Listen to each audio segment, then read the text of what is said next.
All right, Shalom. First and foremost, as always, I want to give all the praises, honor, and glory unto YAHAWAH, YAHAWASHI, HaKakodash, double honors to the apostles and to the elders of Great Millstone, GMS who tell me this truth, and honors to all the Akim out there pushing out this truth with all sincerity and in faith, and to Wadi YAHAWAH, YAHAWASHI, for allowing me to come back with another lesson.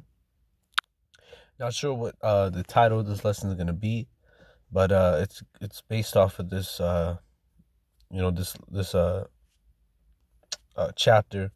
I'm going to read a little bit of it, probably about to the 12th verse, and see where the Spirit takes me, and and I pray and I hope that this lesson is edifying. So this is Revelation chapter 21 verse 1, and it says, "And I saw a new heaven and a new earth, for the first heaven and the first earth were passed away, and there was no more sea." And that's right, and that's the things in which we we look for, all right, because this place dwelleth in wickedness. This place is the scriptures talk about how woe unto them that call evil good and good evil, and that's what this place does. It calls this place good and evil. Okay, or they call what the things that are good in this world evil, and the things that are evil in this world good. All right. But let me get this out real quick. This is 2 Peter chapter 3 verse 13 or 12. It said, "Looking for and hastening of the coming of the day of YAHAWAH." And that's what we do. We look for and hasten to that day, wherein the heavens being on fire shall be dissolved, and the elements shall melt with fervent heat. Nevertheless, we, according to his promise, look for new heavens and a new earth wherein dwelleth righteousness. And that's right, because this place dwelleth in wickedness. And we seek after those things, a new heaven, a new earth, a new rulership wherein dwelleth righteousness. And that's going to happen when our Lord Yahawashi returns. And it's what it says, verse 14, "Wherefore, beloved, seeing that ye look for such things, be diligent that ye may be found of him in peace, without spot and blameless." And that's right. So what do we have to do? Just be diligent, man. So that we may be found in him, peace, without spot and blameless. Okay. But it says, "I saw a new heaven and a new earth, for the first heaven and the first earth were passed away, and there was no more sea." And that's right, because this world right now, the one who's in rulership, this is his time to rule. This is his time to reign. Esau, Edom, but the Most High, he's gonna bring his rulership down to the ground. Scriptures talk about how Esau is the end of the world, and Jacob is the beginning of it that falleth. And Esau, he's ruler right now, and his world is coming to an end, and we're just getting started with the beginning of Israel's world, Jacob's world. All right, Yasharallah, the princes of the power. Okay. Verse 2, and it says, "And I, John, saw the holy city, New Jerusalem, coming down from the Most High out of heaven, prepared as a bride abroad for her husband."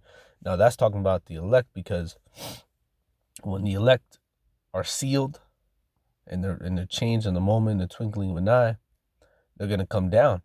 They're gonna come down from the chariots and put those who have survived this the destruction to come into captivity. Okay. All right. I remember Elder Apostle Tahar was watching when he was out in the highways and hedges. It was maybe about a year ago, I would say. It just popped up on one of my videos, and I just hey, let's listen to it. And he said, and I don't know if he was talking about this precept. It might have been another one, but what comes to my mind when it says, "And I, John, saw a new city, the holy city, New Jerusalem, coming down from the Most High out of heaven," is when that movie Terminator Judgment Day, in the beginning scene, you hear Sarah Connor in the background, and then the machine steps on the skull, because it's just like it's pretty much like a desolate place. Cars that were destroyed, people that were disintegrated from the missiles that hit that place, and then you see the machine step on the skull and it crushes it. That's what I picture happening, because when the elect come down, man, they're taking those into that survive in the captivity, starting with you elites, And it says, verse 3, and I heard a great voice out of heaven saying, behold, the tabernacles of the Most High is with man. And it said, and he will dwell with them, and he shall be his people, and the Most High shall be with them, and be their power. Now that brings me to the book of Ezekiel, the 37th chapter, because it talks about this.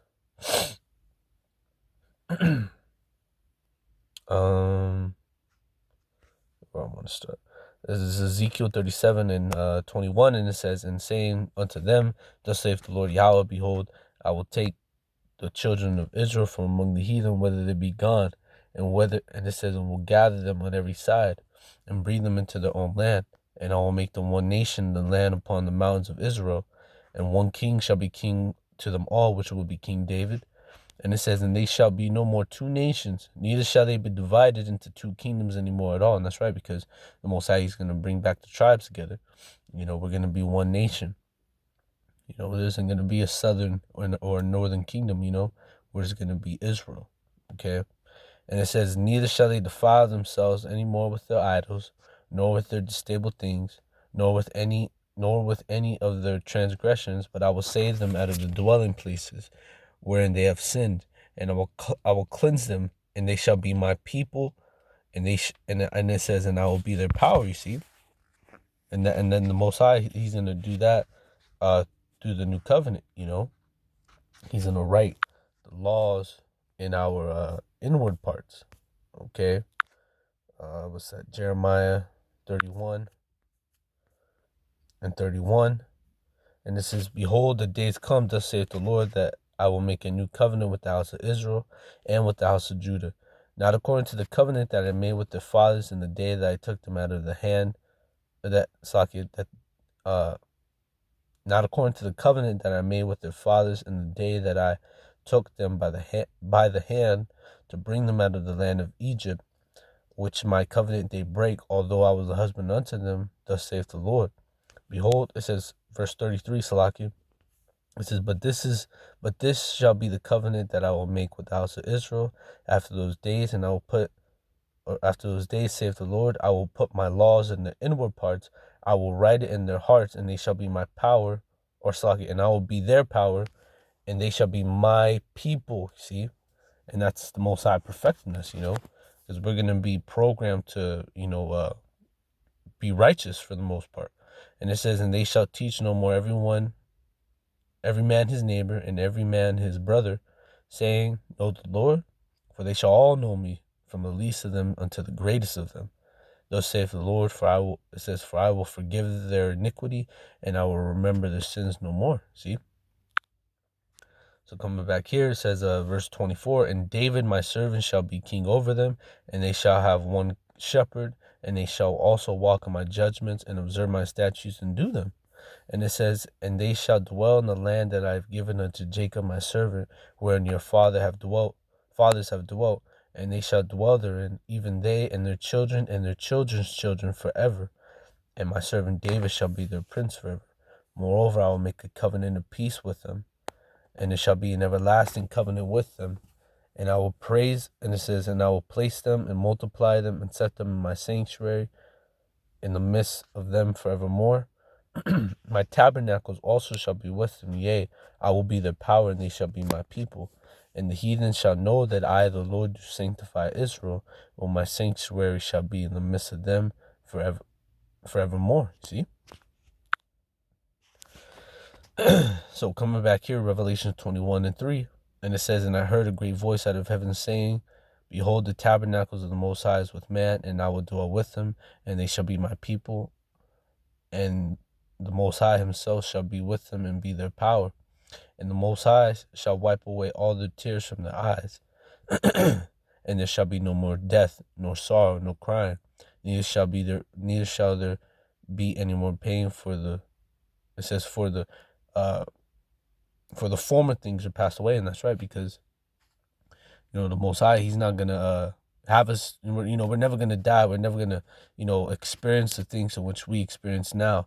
Those curses are going to be fully off of us, and the Most High, he's going to give us, as I read in Ezekiel 37 chapter, he says that I will make a covenant of peace with them, so we're going to be truly at peace, man, and we're going to truly live, because right now we just exist. When the kingdom happens, when the kingdom is established, and all Israel, comes, or starting with the elect, and when the rest of our people that die on this side come to the loins of the elect, they're going to be born in peace. They're not going to feel any pain or sorrow. They're not going to cry. They're not going to die. We're going to be perfected, just as our Lord YAHAWASHI is perfected. And it says, and he sat upon the thrones and said, and he that sat upon the throne said, behold, I make all things new. And he said unto me, write, for these words are true and faithful. Verse 6, and it says, and he said unto me, it is done.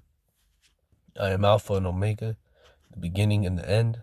And I will give unto him that is athirst of the fountain of water of life freely. Verse 7, it says, he that overcometh shall inherit all things. And that's right. And that's the thing. That's what we want to do. We want to overcome, man. Overcome and endure all things, man. Because if we do so, if we overcome and endure all things, it says what? He that overcometh shall inherit all things. So we're going to inherit everything. All right. And it says, and I will be his power, and he shall be my son. But the fearful and the unbelieving, and the whoremongers, and the abominable, and murderers, and whoremongers, and sorcerers, and idolaters, and all liars shall have their part in the lake which burneth with fire and brimstone, which is the second death, and that's what's soon to come. All right, those thermonuclear missiles, that's what's going to cause the second death. All right, the first death was by water. The second death is going to be by fire. Okay? Scriptures talk about how, that there shall a day that burneth as an oven. This is Malachi chapter 4, verse 1. For behold, the day cometh, that it says, the day cometh that shall burn as an oven, and all the proud, yea, and all that do wickedly shall be stubble. And the day that cometh shall burn them up, saith the Lord of hosts, and it shall leave them neither root nor branch. You see? And that's what's gonna happen. They're gonna be pretty much destroyed, man. All the proud and all that do wickedly, you're gonna be stubble in that day. All right. And it says, but unto you that fear my name shall the Son of Righteousness arise with healing in his wings, and ye shall go forth and grow up as calves of the stall, and ye shall tread down the wicked, for they shall be ashes under the soles of your feet in the day that I shall do this, saith the Lord of hosts. And that's right, because you people are going to be disintegrated, man. When the day cometh that shall burn as an oven, and all the elites that survive this, we going to what? We're gonna tread down the wicked. All right, that's what's gonna happen to you. Okay. All right, verse 9, it says, and there came unto me one of the 7 angels which had the 7 vials, full of the 7 last plagues, talked with me, saying, come hither, and I will show thee the bride, the Lamb's wife. And it said, and he carried me away in the spirit to a great and high mountain, and showed me that great city, the holy Jerusalem, descending out of heaven from the Most High, Yahweh, and having the glory of the Most High. And her light was like unto stone, most precious, even like jasper stone, clear as crystal. And it says, and this is how you know who's going to be in the kingdom, because right here, John's being shown the kingdom right now. After when the angel carried him in the spirit, and it says, and had a wall great and high, and 12 gates, and at the 12 gates, at the 12 gates, angels, and the names written thereon, which are the names of the 12 tribes of the children of Israel. You see, so it's all about Israel, baby. All right, Isaiah 14:1. All right, for the Lord have mercy on Jacob, and what yet choose Israel, and that's what he's gonna do. All right, and it goes on, saying how the matter of fact, let's keep on reading. And it says, on the east 3 gates, on the north 3 gates, on the south 3 gates, and on the west 3 gates. And the wall of the city had 12 foundations. In the name of those, and it says, in the name, Slakia, in them the name of the 12 apostles of the Lamb.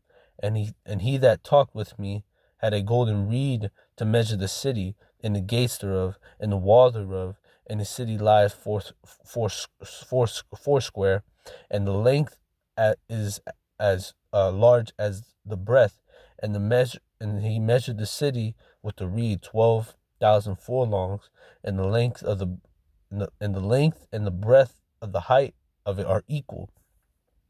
And he measured the wall thereof 144 cubits, according to the measure of man, that is of the angel. And it says, in the building of the wall, and the building of the wall of it was of jasper, and the city was pure gold, like unto clear glass. And that's our kingdom, man. Pure gold, man. The whole city, man. So we have a beautiful kingdom, prepared for us, And us brothers, we want to, verse 7 says, he that endures shall inherit all things, because that's that, when you hear that, man, you want to inherit that, man, and you don't want to just inherit it, through coming through the loyalty. Like, we hope and pray that we are of the elect, so that we be the first fruits to enter into that kingdom, man, that's prepared for us, But, just a little lesson that was on my spirit, I wanted to bring forth to Yakim. I pray and hope that this lesson was edifying, exhorting, and comforting. As always, I want to give all the praises, honor, and glory unto Yahawah, Ba'ashim YAHAWASHI, Ba'ashim HaKakodesh, the honors to the apostles, and unto the elders, the great millstone.